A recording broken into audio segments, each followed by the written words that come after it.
No investment compounds interest. They don't compound interest.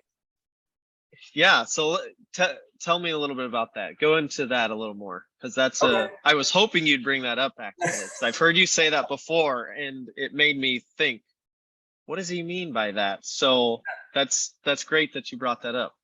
Okay, so let's say you own cattle, Ben. Let's say you're a rancher. Probably sounds like a nice lifestyle right now, right? Being a rancher. So let's say you own cattle and your cattle produce more cattle. Okay. Is that called compounding cattle? Do we call that compound interest? Is that interest? No. Okay. There is no interest in cattle, right? It doesn't grow by an interest rate. They have more babies, right? And then Yes, you can either keep them or sell them or whatever, right? And you can grow your herd or you can sell them. So cattle don't compound interest. What about stocks? Do stocks compound interest? Do stocks pay interest? some pay dividends, but That interest? right. Is it if I buy a share of Walmart stock, did they send me something that says Walmart pays 4% interest every year? No. Nope, they don't do that. Okay. What is a dividend?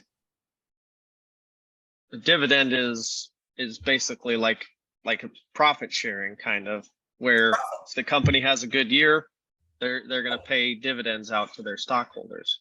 Yep, that's right. So dividends are profit from a company. And does that vary?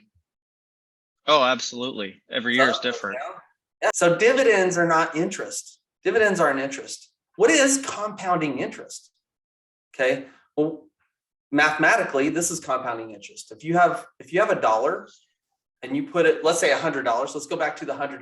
That's easy numbers. Okay. You have $100. You put it in something that compounds interest at 1%. What's the value of that dollar or the account by the end of the year? $100. It's $101.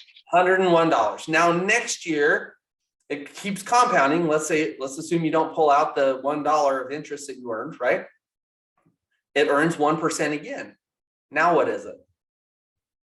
Here's where the math gets harder. Yeah, this one gets a little harder.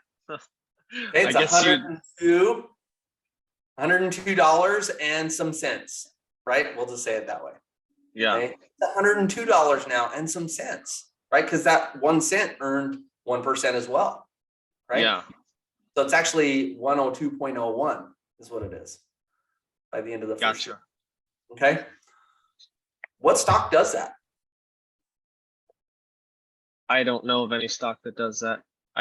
I think all the stocks I know price goes up and down, but I don't think they actually do that. And so there's a big difference. That's an important thing. Stocks appreciate and they depreciate. They don't have an interest. So if you don't have an interest, then how can you have compounding interest? Right. It doesn't exist.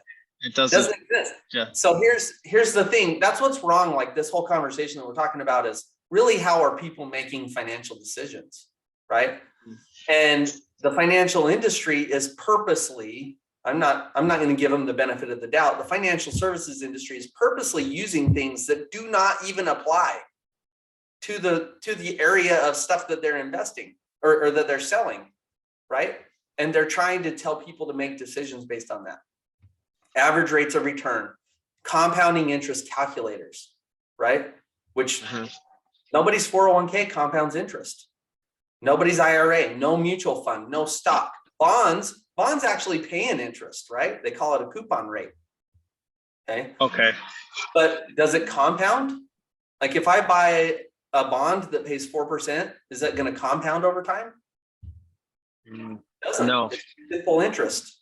If I put in $100,000, I'm going to get $4,000. If it's a 4% coupon rate, I'm going to get $4,000 every year until the day the bond matures, and then I get my money back. That's how bonds work. Right. Okay. So no investment. Isn't that crazy? Not one investment that people can sell, right? That the financial industry can sell compounds interest.